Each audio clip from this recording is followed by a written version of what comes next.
Radio Kosova, Radio Tirana, Radio Shkupi, Radio Mali Zi,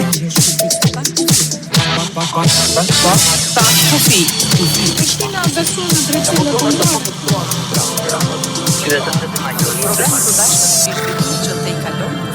Programi për bashkët me zhvillimet që te kalojnë kufinë shtetëror. Pak Kufi.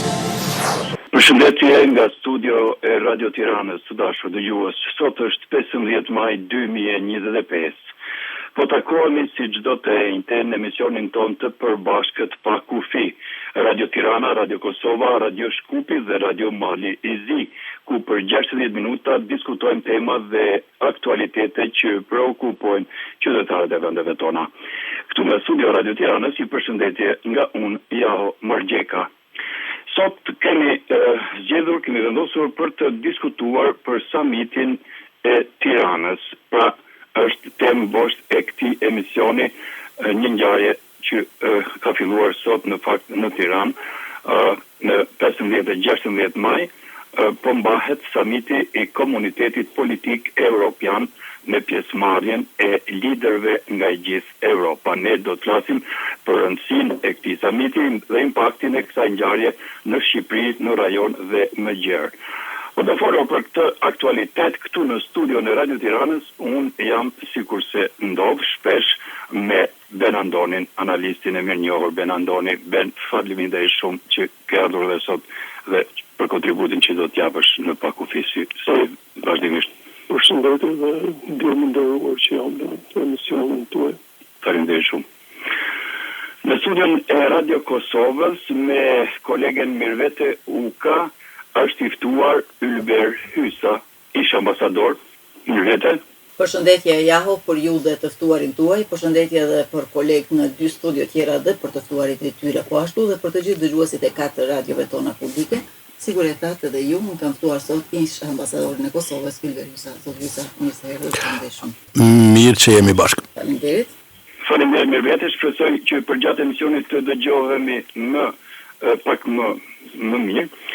Në studion e Radio Shkupit me kolegun Mehmet Ali Yusufi është Ariton Rama, analist, profesor në Universitetin Nën Tereza dhe në Universitetin e Evropës Juglindore. Përshëndetje Mehmet Ali për ju dhe të ftuarin tuaj. Përshëndetje, Jaho, përshëndesim të gjithë që janë duke na dëgjuar. Ashtu siç po tencove, domethënë i ftuar është profesori i Universitetit e Evropës Juglindore dhe Universitetin Nën Tereza, analisti doktor profesor Ariton Rama, profesor, mirë se erdhe në pakufi. Mirë se gjeta, faleminderit shumë për këtë ngrohtësi shqiptare. Faleminderit. Po, Jaho. Po, faleminderit Dali, faleminderit edhe për ftuarin, në ftuari juaj zoti Rama.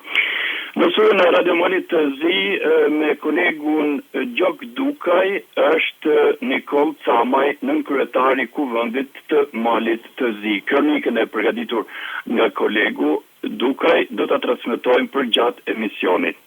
Ndërsa tani propozoj të ndjekim një kronikë të shkurtër nga kolegët e aktualitetit këtu në Radio Tirana, që bën fjalë pikërisht për summitin që ka filluar sot në Tiranë dhe do të mbahet sidomos kryesisht nesër, por për të gjitha modalitetet, aktualitetet rreth kësaj ngjarje do të flasim me kolegët që u prezantuan në studiot tona. Summiti organizuar nga presidenti i Këshillit Evropian Antonio Costa dhe kryeministri Edi Rama do të mbahet në sheshin Skënderbej të premten e 16 majit në moton Europë e re në një botë re. Unitet, bashkëpunim, veprimi i përbashkët. Agenda zyrtare e summitit parashikon nisjen e ceremonisë hapëse në orën 11, e ndjekur pas 45 minutash nga seanca plenare e parë, ku liderët do diskutojnë mbi sigurinë dhe vizionin e përbashkët për trashëgimin e Europës. Pas drekës janë planifikuar takime bilaterale, ndërsa në orën 18:30 do të bëhet konferenca përmbyllëse e përbashkët nga Ministri Edi Rama dhe homologu i tij danez. Ambientet e summitit janë ngritur pas monumentit të Skënderbeut, ndërsa pjesa ballore e tyre është dekoruar me vizatime të nxënësve shqiptar mbi perceptimin e tyre për Europën. Pritja zyrtare e liderëve do të zhvillohet përpara Muzeut Historik Kombëtar, por të zhvendosur më pas drejt godinës së Teatrit të Operës dhe Baletit dhe më tej në strukturën e posaçme të ndërtuar për këtë ngjarje. Kryesa tematike të nivelit të lartë do trajtojnë sfidat e sigurisë dhe qëndrueshmërisë së demokracisë në Europë, konkurrueshmërinë dhe sigurinë ekonomike, lodhshmërinë si dhe sigurinë e kufive në nivel kontinental. Komiteti Politik Evropian u krijua si platformë e përbashkët politike për të forcuar bashkëpunimin dhe stabilitetin në kontinent. Takimi në Tiranë është dëshmia e rolit strategjik të Ballkanit në arkitekturën e sigurisë dhe bashkëpunimit evropian. Krashnik Martini, Radio Tirana.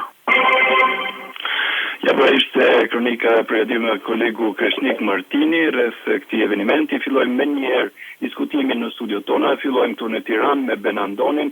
Pra Ben 47 lider nga i gjithë kontinenti do të zvarkojnë sot në Tiranë për takimin e 6 të komunitetit politik evropian, i cili e nis zyrtarisht punën nesër të premten në orën 11 për të përfunduar më pas në orën 18:30 me konferencën përmbyllëse.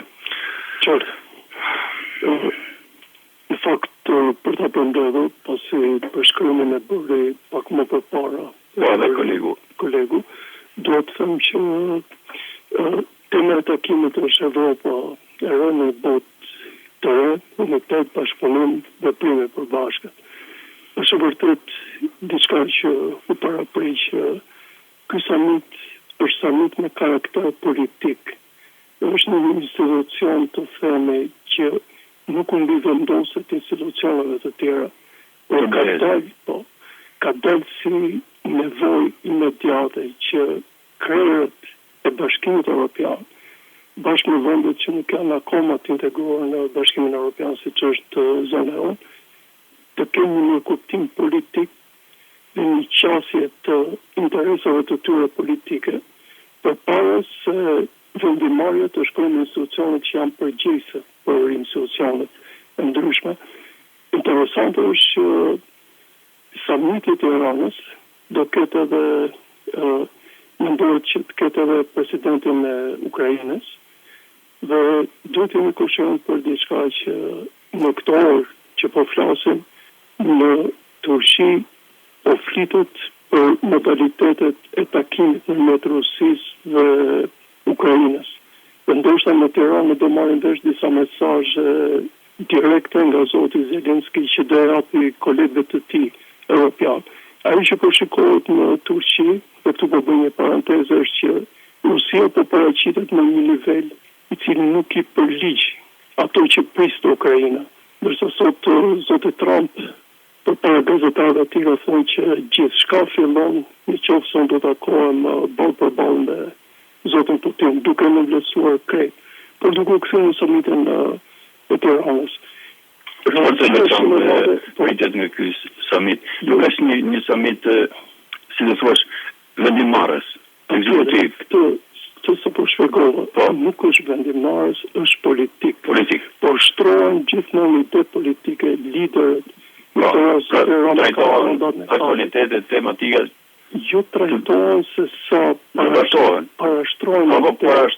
dhe nga informacioni që kanë të gjitha vendet, për cilën në ide, nga informacioni kalohet në ide për të dalë përpara shumë problematikave.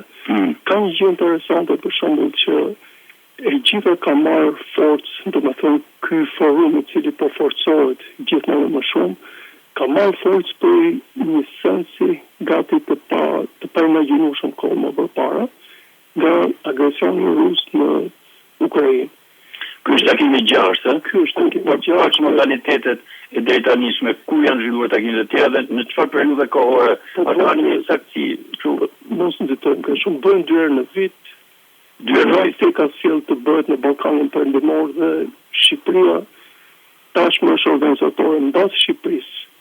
Organizimin do marrë Danimarka, summitin do mbylli Danimarka, sepse ka një sens siç bëhet në organizimet ndërkombëtare që vendi i cili merr përsipër organizimin tjetër, ai ka të drejtën edhe të parashtrojë fjalimin përmbyllës bashkë me zotin Rama. Po interesant në këtë summit është që zoti Steinmeier ka ardhur një ditë më përpara, sot ai ka qenë, po cila ka qenë agenda sot? Ka qenë agenda shumë e madhe. Kryeministri i Britanisë është takuar me kryeministrin shqiptar. Është takuar zyrtarisht dhe kjo konsiderohet si vizitë dypalçe e tij për interesin e vet që zoti Rama ka qenë më përpara. Për rëndësinë interesim shumë të madhe që kanë marrëdhënie me dy vendet tona dhe zoti Shtama ka treguar që është një, të themi, bashkëbisedues i mirë për Shqipërinë. E para, nëpërmjet këtij ka pasur një ulje të retorikës të autoriteteve britanike ndaj emigrantëve shqiptarë. Dhe e dyta, ai ka filluar tashmë të drejtohet me projekte reale për Shqipërinë. Dhe këto sot u parashtuan në konferencën e shtetit për bashkëpunimin në industri dhe të tjera. Por duke ardhur pas samitit, rëndësia shumë e madhe e këtij samiti është që është momenti final gati i Ukrainës. Dhe angazhimi i parë që ka pasur komiteti politik ka qenë që Ukrainës të ruhet territori, të rregullohen zinxhiret e furnizimit ushqimor, sepse duhet të dini nga Ukraina vjen një pjesë e madhe e zinxhireve ushqimor, sidomos i brithërave për në pjesën tjetër të botës, dhe nga ana tjetër modalitetet që lidhen me sigurinë ekonomike, sigurinë politike, rinin dhe modalitetet e zhvillimit. Për vendet tona të rajonit të Ballkanit, çfarë impakti mund të ketë? Impakti është sepse neve na konsiderojnë si të barabartë, duke qenë forum politik, ke mundësi që ti të parashtrosh idet, synimet e diçka shumë interesante. Në takimet të tilla, ti përcjell edhe seriozitetin e institucioneve të tua në mënyrën se si percepton situatat, si ti informon kolegët, si ti je gati të përballësh detyrën tënde, përpara se pastaj organet vendimtare të Bashkimit Evropian të konkludojnë.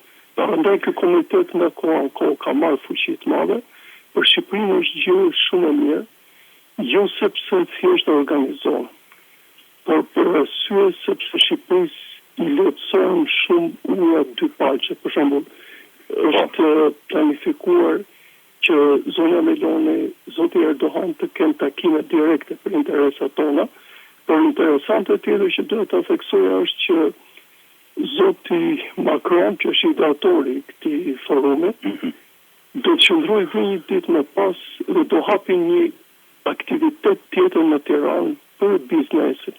Dhe madje zoti Macron pritet që të shkojë në Korçë në themelimin e një shkolle atje. Në pak fjalë, është një summit që kur mendon tashmë që në Istanbul janë orët e fundit të bisedimeve direkte Rusi-Ukrainë me një rëndësi shumë të veçantë, sepse zoti Zelenski po do japi informacion të niveleve shumë të larta nga Tirana. Po shumë nga Tirana keni parasysh se vjen për herë të parë kancelari gjerman. Po ka që është një konfirmuar pjesëmarrje në provokatë. Vjen Kancelari i ri. Po të them në gjithë suaz europiane, Shqipëria do luajë rolin e vet, kuptohet modest, nëse fuqia jonë, fuqia kapacitete nuk është e tillë, por kapacitete logjistike janë rritur shumë. Por këtu do të them diçka, komo përpara aktivitete të mëdha, jo samite. Për fat, Beogradi nuk i ka bërë këto. Beogradi merr shumë nga institucionet ndërkombëtare. Ka kohë që Tirana zyrtare ka filluar që të marrë aktivitete të larta dhe ju dini samite europiane janë bërë para disa muajve. Samiti të një forumit politik bërë në Tiranë dhe pritën dhe aktivitete të tjera në qershor. Në të rëndësi që nuk është vetëm për Shqipërinë, por është për Kosovën dhe Maqedoninë e Veriut. Dojmë në vazhdim edhe me kolegët, me kolegët e tjera. Shkojmë, faleminderit shumë Ben.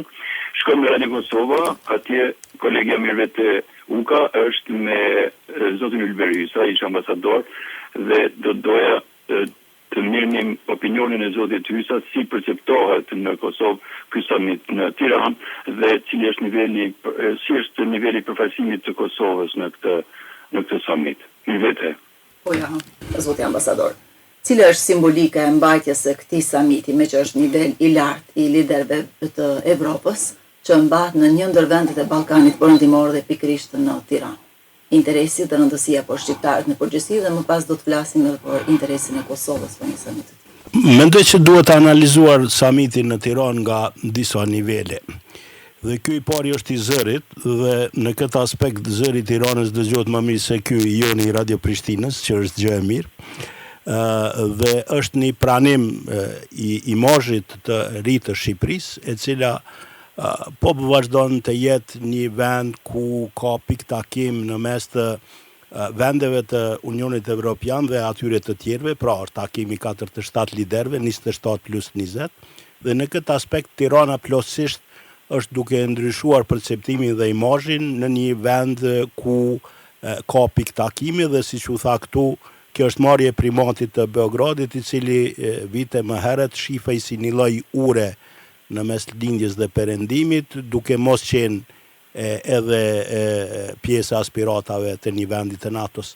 Dhe në këtë aspekt, do me thënë, ky samit vije vetëm disa ditë pas fitores që ka pasur në zgjedhje kryeministri Rama, është një lloj vulosje e rolit të tij dhe të Shqipërisë, dhe në këtë aspekt Tirana është një koqire një samiti cili nuk është obligativ, siç u tha dhe më herët nga bashkëbiseduesit, dhe pikërisht pse nuk është i tillë, është më atraktiv, sepse nuk ka përgatitje, nuk ka formalitete, është vetëm një foto familjare, madje nuk ka as komuniket të përbashkët, dhe si i tillë është një lloj avenuje, një lloj takimi i cili mund bëhet në sheshin Skënderbej, dhe si i tillë është edhe mundësi e madhe për takime bilaterale.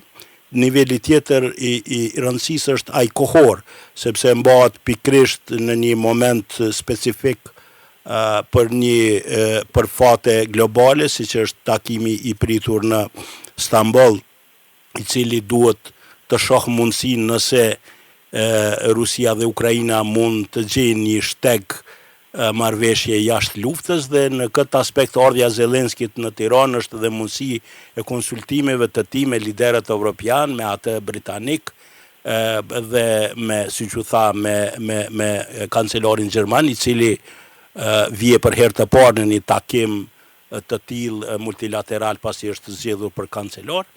Dhe ky takim bëhet vetëm pak kohë para se do të jenë dy takime të rëndësishme për vetë NATO-n, ishte një niveli të shefave të mbrojtjes, i cili bëhet në Bruksel, dhe ai tjetri i cili pritet mëhat në Antalya, dhe që i cili duhet të diskutoj strategji të rëndësishme, siç u paralajmërua dhe nga ambasadori amerikan në NATO, për atë që është një pikë shumë interesante, kontributi 5% i GDP-s. Pra si i tillë vjen në një kohë shumë të rëndësishme kur të gjitha këto takime do të jenë koncentruara për shkak të rëndësisë së momentit, dhe pikërisht kjo do të ndodhë në Tiranë. Momenti tjetër, ai rajonal, vije pas një shuplake dhe debakli që ka përjetuar Vučić, që deri vonë ishte një lloj kanakari i perëndimit, dhe mos takimi i tij me presidentin Trump në Washington dhe shkuarja në paradën në Moskë për kundër vërejtjes së Brukselit, e bën atë të jetë një nxënës ngjelcan, dhe ardhja e tij në Tiranë do të jetë mundësi që pikërisht edhe një herë të ballafaqohet me kritika direkte nga vendimarrësit e Brukselit, dhe këtë duket që tashmë e ka përjetuar nga bashkëorganizatori zoti Kosta, i cili është këto ditë në Tiranë. Kështu që në këtë aspekt rëndësit janë të shumëfishta, ndërsa nëse e flasim për Tiranën jashtë kontekstit multilateral, është një rëndësi e madhe për Tiranën që do të ketë mundësi të ketë takime të rëndësishme bilaterale.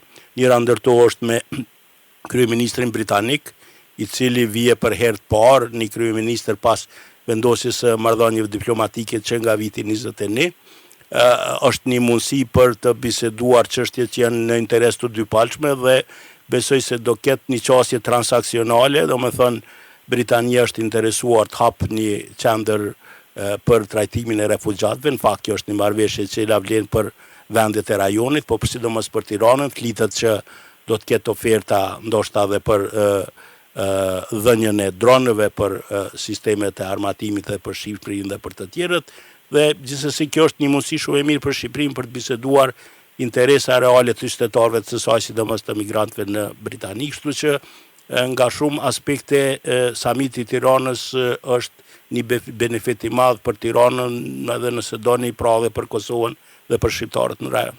Pra preket shumë elemente të rëndësisë këtij samiti, sado që thuhet që nuk ka një protokoll apo është vetëm samit politik, mundësia e takimeve bilaterale, marrëveshjeve të ndryshme është shumë e madhe. Kosova do përfaqësohet nga presidentja Vjosa Osmane, do të jetë nesër e pranishme në darkën që do shtrohet nga Antonio Costa, dhe si e shihni mundësinë e takimit të presidentës me lider të vendeve, sidomos të vendeve evropiane që nuk e kanë njohur Kosovën, po dhe vendeve të tjera, takime bilaterale për të lidhur eventualisht ndonjë marrëveshje ose së paku për të lobuar për Kosovën dhe çështjen e saj? Po realisht Kosovën momentalisht ka kusht tjetër ta përfaqësoj. Siç e dim ne për shkak të vakumit i cili po zgjat me Odesiada në parlamentin e Kosovës, ka vakum institucionesh, presidentja është aty që ta shfrytëzoj këtë moment, falemnderu pikrisht Tiranës do të ketë një mundësi të jashtëzakonshme që përmes takimeve bilaterale të loboj për Kosovën, dhe kjo është një mundësi e jashtëzakonshme fal një evenimenti i cili po ndodh në Tiranë. Faleminderit shumë zoti Hysa, do të vazhdojmë në pjesën e dytë duke u fokusuar në gjëra konkrete rreth interesit të Kosovës nga ky summit. Jaho? Po, faleminderit me vete, faleminderit zotit Hysa. Shkojmë pa u mërko në Radio Shkupi me kolegun me medalje Jusufi dhe të ftuarin e ti zotin Ariton Rama. Po, faleminderit, ja. Nuk do të humbim shumë kohë, domethënë ajo që u tha në Tiranë dhe në Prishtinë është që esenca domethënë samiti në Tiranë, 47 shtete, 27 të Bashkimit Evropian plus 20, është e çuditshme sepse nëse ke parasysh fakti pika e parë thuhet edhe një herë për demokracinë, për sigurinë, u përmend në Prishtinë 5% GDP-ja që kërkohet në suazat e NATO-s nga Trump, investimet në armatim u tha që do të bëhet kjo. Megjithatë shtrohen 3 pyetje esenciale. Them sepse jemi në prag të samitit të Stambollit. Nga po shkon bota, është në një udhkryq, nga po shkon Evropa në fakt, dhe nga po shkon Ballkani. Janë si thua disa paradigma, është një paradigmë që i determinon gjithë proceset politike, sepse lufta në Ukrainë ka hapur si thua një shteg, një politikë ndryshe, domethënë ka ndryshuar shumë gjëra në politikën globale, arriton si shet gjithë këto do më precis, më shpejt, sepse edhe koha që na pret. Absolutisht që bota, Evropa dhe Ballkani vetëm janë në një dinamik të përbashkët. Kjo është edhe ajo që e konkretizon edhe demokratizimi i samitit, pra është tematika demokratizimi më shumë demokraci, sepse tashmë bota duke pas parasysh konceptin geopolitik dhe geostrategjik që kanë rezultuar me shumë kontekste të ndryshme, pro dhe kontra, prandaj është përcaktuar edhe unifikimi jashtë koncepteve të Bashkimit Evropian. Pra kemi 27 plus 20 që percepcionohet që edhe Bashkimi Evropian ka nevojë për botën dhe Ballkanin dhe anasjellës. Prandaj mendoj që ky summit do të potencojë edhe një rëndësinë e unitarizmit që ka të bëjë me politikat e sigurisë dhe sidomos me politikat e parandalimit të konkurrencës lojale, ekonomike dhe sociale, pra janë 2 treza kryesore që do fliten në summitin e Bashkimit Evropian ose të organizuar nga Bashkimi Evropian, që kanë të bëjnë njëkohësisht me eliminimin fillimisht të disa keqkuptimeve të cilat kanë të bëjnë sidomos në karshi në brendësisë të Shteteve Bashkimit Evropian dhe partneriteteve të tyre, që kanë sepse tashmë po e dim që politika nuk është vetëm politikë. Pra kanë dalë nga kornizat e konjunkturës të polisit, pra të udhëheqjes së konjunkturave shtetërore, prandaj edhe është rëndësishme edhe sinkroni i ekonomisë dhe sigurisë që dy këto tabore të jenë në tavolinën konkrete që të ketë një lloj unifikimi dhe mos të përsëritet pra elementet e Ukrainës, se jemi në prag të Finlandës, Norvegjisë që ndërtojnë as më shumë nga Rusia bazat e reja ushtarake. Nga ana tjetër kemi një pole position të Turqisë për premisën e krijimit të paqes globale, sidomos me arritjen me Sirisë dhe Shtetet Bashkuara të Amerikës dhe tash me Katarin, dhe nga ana tjetër po prit dhe samiti i Istanbulit. Pra Bashkimi Evropian mendoj që në Tiranë nuk e ka vetëm premisën e një lloj kushtimisht themi një lloj trueze ose salonit të cilën do të defilojnë liderët jo vetëm evropian, por normalisht do të konkretizohen disa elemente të janë të paqarta që kanë të bëjnë me këto tematika. Mendoj që kjo është edhe një lloj premise për Zelinskin, që do të ketë një lloj konsultimi bazamental mbi çështjen e botës politikës dhe nikosisht shtetit të Ukrainës, mbi bazën e asaj do normalisht do të jetë më i përgatitur kashia asaj që ndodhen në Shtetet Bashkuara të Amerikës.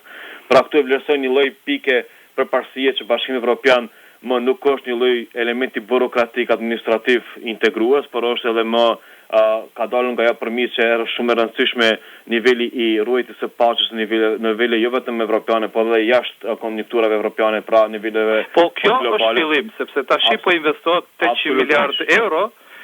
A duhet shtrohet pyetja, a duhet të ndodhte Ukraina që të mobilizohet e gjithë Evropa për armatim dhe të jetë përse një Trump për shembull të anticipoj 5% që NATO ku ishim, se flenin shtetet evropiane.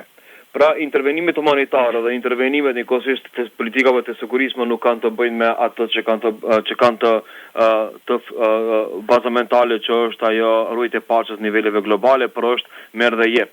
Pra, kjo element ka të bëjë edhe me premisën ekonomike shtetërore. Prandaj duhet që 800 miliard investim ekonomik nuk janë vetëm ekonomike, po janë edhe politike, edhe të sigurisë që Bashkimi Evropian nuk duhet ta bëjë gabimin e një që bëri mbi bazën e lidhshmërisë dhe njëkohësisht bashkëmërisë të Evropës lindore ose konkretisht asaj që quajtur anti-Bashkimit Evropian. Pra, pajton plotësisht me Prishtinën, me profesorin Syla, Ylbresela, ambasador në Maqedoni, që përtësoj që Tirana vetëm se po merr premisën ballkanike. Beogradi po humb, sepse nuk u pranuan në Trump, nuk u pranuan në Amerikë. Po, absolutisht që kjo fitore samitit Bashkimit Evropian i parapriu me koalicionimin ushtarak që është realizuar mes Kosovës, Shqipërisë dhe që mund të bashkohet shumë shpejt Bullgaria. Dhe Bullgaria dhe është në prag dhe Malizi. Maqedonia me deklaratat e sollet të Mickovskit me në praninë të Kostas në farë mënyre edhe një potencoj që Maqedonia ende po lumë me kartën ultranacionaliste dhe nuk e lidhur fort për Beogradin dhe nuk e ka ftuar, nuk dua ta besoj këtë fakt. Sepse deklarata ishte kjo, ne nuk mund të ndryshojmë kushtetutën sepse duam garanca nga Bullgaria. Dhe kjo janë sinonim të eurointegrimeve, domethënë të Maqedonisë. Domethënë ecja e Maqedonisë drejt Evropës. Folklori më çesharak i deklaratis që mund të pranojnë portugales por jo bullgar. Kjo edhe spanjol dhe kjo edhe një herë potencoj mos seriozitetin dhe mos unitarizmin politik të elitave politike të Maqedonisë, me dallim që nga Shqipëria, Kosova, Malizi, të cilët edhe opozita ka një pikë të përbashkët dhe kjo është proces integrues. E çuditshme pa Malizi dhe Maqedonia një krahasim. Ndërsa nga ana tjetër Maqedonia ende nuk e ka këtë element, prandaj po luan me procesin integrues si një lloj premise të politikave lokale dhe si një lloj elementi të kontekstit që nuk janë të gatshëm të sakrifikojnë. Kjo qeveri është e brisht, Ariton, është e brisht. Prandaj të them që pa elementi shqiptar kjo nuk mund të jetë. Prandaj të them që premisa e integrimit të Bashkimit Evropian nuk është vetëm politikë qeveritare, por është politikë elitare të politikës së përgjithshme nacionale të Republikës Maqedonisë Veriore. Maqedonia duhet të reflektojë ka Shqipërisë, sepse ishte një lloj tango politike diplomatike së bashku me Shqipërinë dhe kjo tango është brish si pasojë e mos koordinimeve dhe pikëshmërisë politike dhe diplomatike të shtetit të Republikës Maqedonisë Veriore dhe ja po e shohim Shqipëria ku është sot dhe në Republikën Maqedonisë Veriore ka një lloj lockdown total që ka të bëjë me diplomaci sepse nuk e ka një lloj strategjie konkrete politike. Faleminderit. Po, ja. Vazhdojmë. Faleminderit dhe Vidali, faleminderit të ftuarit tuaj zotit Rama. Tani është momenti të ndjekim kronikën e përgatitur nga kolegët e Radio Malit të Zi, konkretisht kolegu Gjok Dukaj, ka patur të ftuar zotin Nikol Camaj, nënkryetar i Kuvendit të Malit të Zi. Ta ndjekim kronikën. Belus të ndëruar kolegë të respektuar gazetarë, filmisht ju përshëndes nga studio e radios së Malit të Zi, programin shqipë me shpresë se jeni mirë dhe natyrisht duke në shoqëruar përmes valeve të radios kudo. Samiti i liderëve evropian që do të mbahet në Tiranë, çdo mend se përcjellet me interesim të veçantë, sidomos nga vendet e rajonit, të cilat shirojnë anëtarësimin në Bashkimin Evropian. Aq parë, pasi opinioni i gjerë është në pritje të mesazheve inkurajuese, në veçantë në këtë periudhë mjaft të trazuar të sigurisë nga agresioni rus në Ukrainë. Ndërkohë, mbajtja këtij samiti pikërisht në Tiranë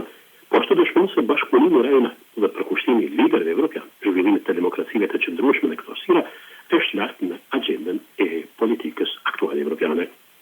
Ngjashëm konstatojnë edhe përfaqësues të lartë të politikës zyrtare, të cilët përmes opinioneve të tyre vlerësojnë mbajtjen e këtij takimi, jo vetëm për Shqipërinë si vend Nikoqi, por siç thekson nën kryetari i Parlamentit të Malit të Zi, Nikol Samaj, edhe për vendet e rajonit në përgjithësi. Natyrisht se ky takim që organizohet në Tiranë në rënd të parë do të thoya se thekson rolin e Shqipërisë si një partner strategjik për stabilitetin rajonal dhe integrimet evropiane. Në një mënyrë për shqiptarët në përgjithësi është një datë dhe ngjarje të rëndësishme. Mirë po, kjo nuk ka rëndësi vetëm për Tiranën, vetëm për Shqipërinë, e cila natyrisht do të shfrytëzoj rastin për të bërë promovimin e këtij asaj që ofron, por ka rëndësi për këtë rajonin. Për faktin se mbledhen liderët e shteteve të Evropës, pa më parasysh a janë Unioni Evropian apo jo, për të promovuar bashkëpunimin, për të promovuar të ardhmen e vetë të përbashkët, e cila nuk ka alternativë. Nuk ka alternativë as për shkak të zhvillimeve ekonomike, shkëmbimeve kulturore, por natyrisht siç dihet është e rëndësishme edhe për shkak të sigurisë. Me qenë se siguria është një çështje mjaft e ndjeshme, mjaft e brisht, dhe që pas asaj që ka ndodhur me Ukrainën rrezikon edhe krejt Evropën. Kështu që liderët evropian bëjnë mirë, bëjnë punë më të mirë që të rrinë afër njëri tjetrit dhe të rrisin bashkëpunimin dhe besimin tek njëri tjetri. Nuk dëshoj se një aktivitet e tillë në Tiranë nuk do të arrijë qëllimet e veta. Ta përmbyll me faktin se për botën shqiptare, për Shqipërinë dhe për vetë organizuarët është një rëndësi të veçantë që gjithë këta liderë në mes të këtij muaji do të gjenden në Shqipërinë, në zemrën e botës shqiptare dhe në Tiranë. Samaj po ashtu vlerëson se samiti i liderëve evropian dëshmon interesimin e Bashkimit Evropian për zërimin dhe se, siç shprehet ai, nga ky takim mund të presim mesazhe shpresuese se Mali edhe Shqipëria së shpejti do të jenë anëtar të Bashkimit Evropian. Mendoj se është e rëndësishme në për fazën në të cilën gjenden edhe Shqipëria dhe Mali i Zi, pra për fazën e integrimeve. Dihet se për momentin Mali i Zi është lider formal në integrimet evropiane, mirë po edhe në pas të këtij vlerësimi që bëhet në organizimin e këtij takimi në Tiranë dëshmon se as Tirana nuk është larg. Kështu që unë pres që në të ardhmen të shpejtë edhe ky summit pra të jap kontribute vetë në këtë drejtim që të dëshmojnë se sa gati dhe sa afër Shqipëria është për të bërë pjesë e Bashkimit Evropian. Në të njëjtën kohë, një takim i këtij pra dëshmon se Evropa është interesuar, Bashkimi Evropian është interesuar për zgjerimin e kufive dhe natyrisht se u jep hapësirën, u jep mundësinë që të dëshmojnë atyre që janë më afër. Kështu që të thoya se një takim i tillë drejt për drejtit e rrit imazhin e vendit ku organizohet, por edhe të rajonit. Ai që tek edhe që ka tajnë në sigurinë, tjetë lufta në Ukrainë ka trëmbitur themelet e sigurisë kontinentale. Duke sjellë jo vetëm pasojë humanitare dhe materiale, por edhe një rikthim situacioneve me perëndimit të Rusisë.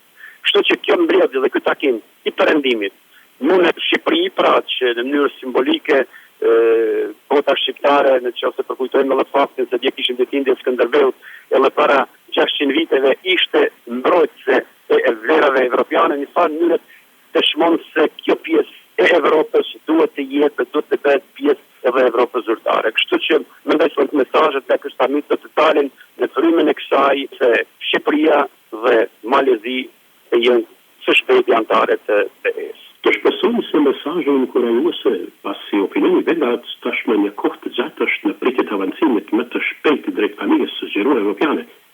Andaj takimet e nivelit më të lartë evropian çdo vend i kontribuojnë të qëndrueshmërisë më të madhe të zhvillimeve demokratike, të rritjes së sigurisë dhe zhvillimit ekonomik të nevojshme në realizimin e integrimeve të dëshiruara të vendeve të rajonit.